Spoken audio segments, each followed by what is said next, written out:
Right, I'm gonna do my absolute best to be positive about this one, because my head's in a little bit of a blender, because I feel good about what I was able to do, what I achieved. Yeah, I don't feel good about what I did and was able to achieve.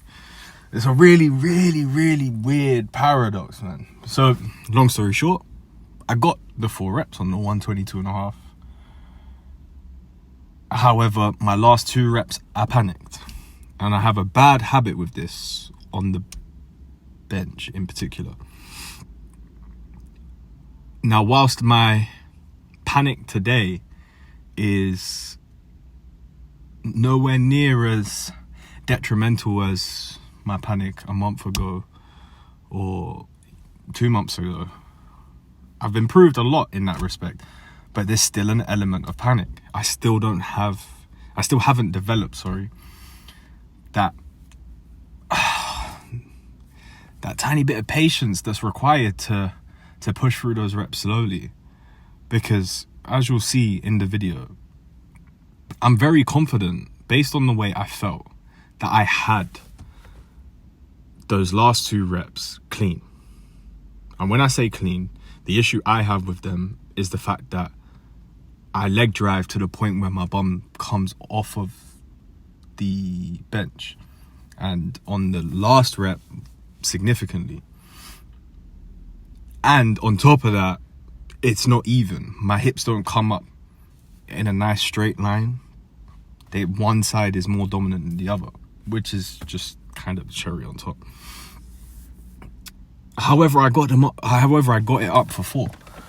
So I'm over the moon about that, because today, I'll be honest, I think one of the reasons as to why I panicked is because I was actually in quite a bad headspace leading up to it. It just so happens that every time I come into a bench, for whatever reason, I haven't got my mind right, and something has tripped me up somewhere.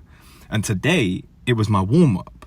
I was lazy on my warm-up. I wish I'd recorded it to really hone in on what I did wrong and what I could have improved on. But in hindsight, I was lazy on my warm-up. I was lazy with my form, which put a little bit of extra stress on my left wrist. And then all of a sudden, as I was working on my left wrist, my right elbow decided to give me a signal that it was uncomfortable. And this was at, I think, 80 or 95 kilos on the warm-up. So I was like, oh, snap. That 95 felt heavy. You get into that headspace of questioning, how are you even going to move this 125? La-di-da-di-da. Anyway, I then sat there in a pool of, not necessarily confusion, but almost frustration, because I then started to blame the small areas in which I deviated off program on it, and was almost somewhat beating myself up for the fact that I deviated off program. And that is one of the reasons as to why sticking to the program has been so important to me, because I can sit there with certainty knowing that no decision that I have made has caused the issues I'm experiencing. So then I can put it down to, okay, cool, I have a slight issue here that I can fix, or I have a slight issue there that I can fix.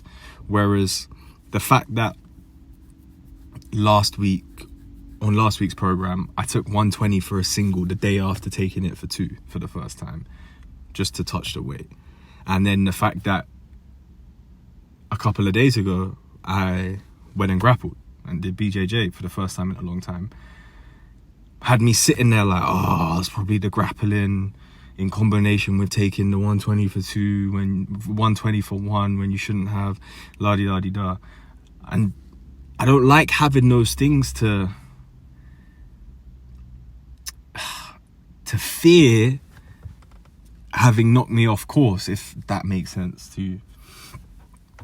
And that really frustrated me. So I sat there frustrated at that. And then I went into the penultimate warm-up, which was 110 for 2, with no confidence, with a lack of confidence, a little bit of self-pity, a little bit of beating myself up for, I guess you could argue, allowing my ego to get to me, taking that 120 for 2 days in a row, being influenced by external influences, and wanting to take that.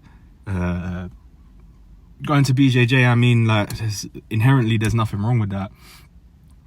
However, you go there, which I didn't, you go there accepting that this could and is very likely going to take away from what you were trying to achieve in the gym.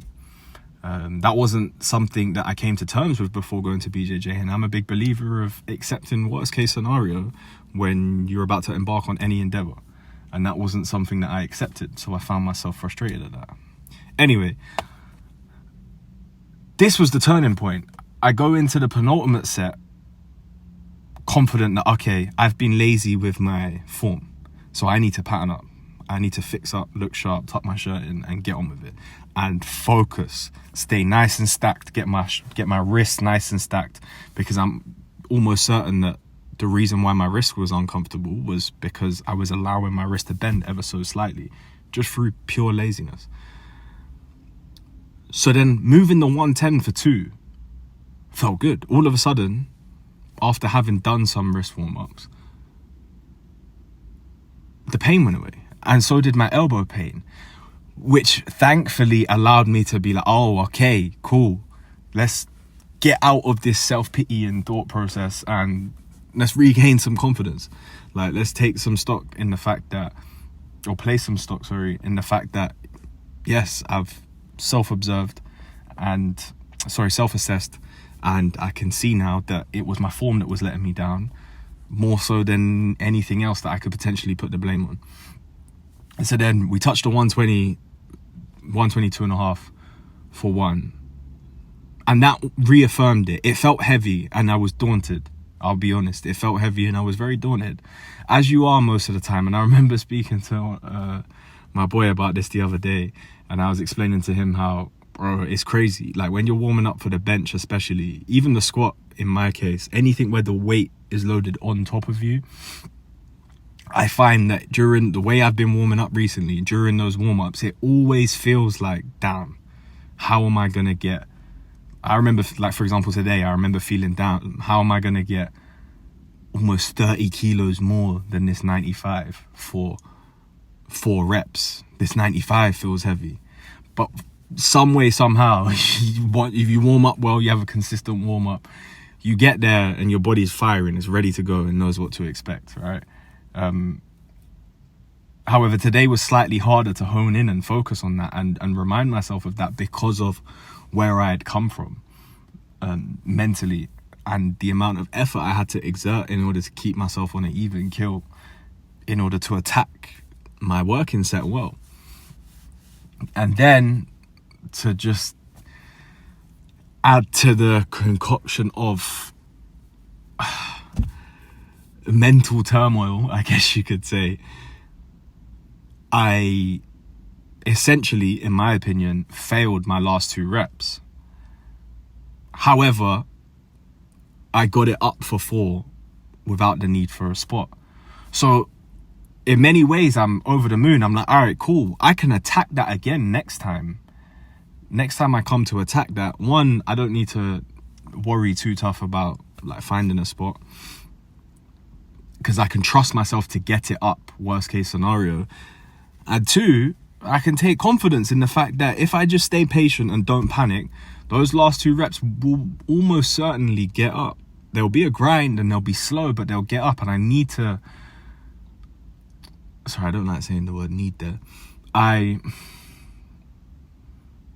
on the path to, and I've demonstrated based on where I've come from in recent times, that I'm improving and slowly eradicating the panic that I have on the bench press when it comes to taking a rep taking a rep slow and just grinding it and trusting myself to have the capacity to get it up, because I almost certainly do. I just panic. So all in all, like, I'm choosing to be positive. I'm choosing to be positive because in reality, it was a success. It was. There's no two ways about it. It was a success.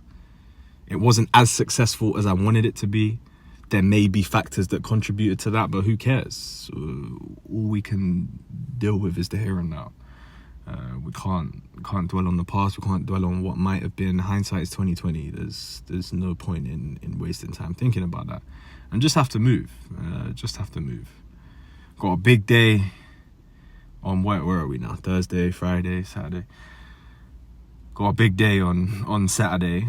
Arguably the one I'm most apprehensive for and least confident for.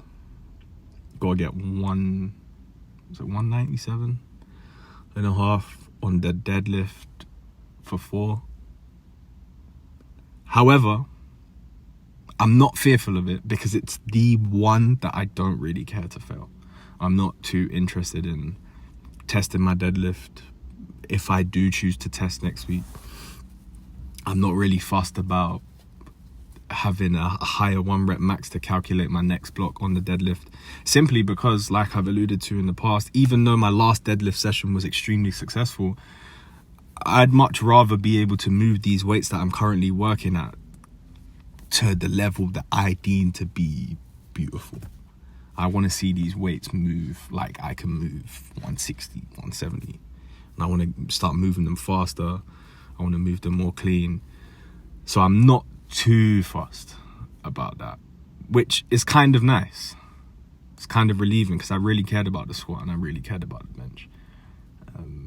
But yeah, got to choose to be positive, man. Got to choose to be positive. This was a bit of a long one, so if you made it this far, then I appreciate you more than you can imagine. Thank you very, very much. And I shall see you tomorrow.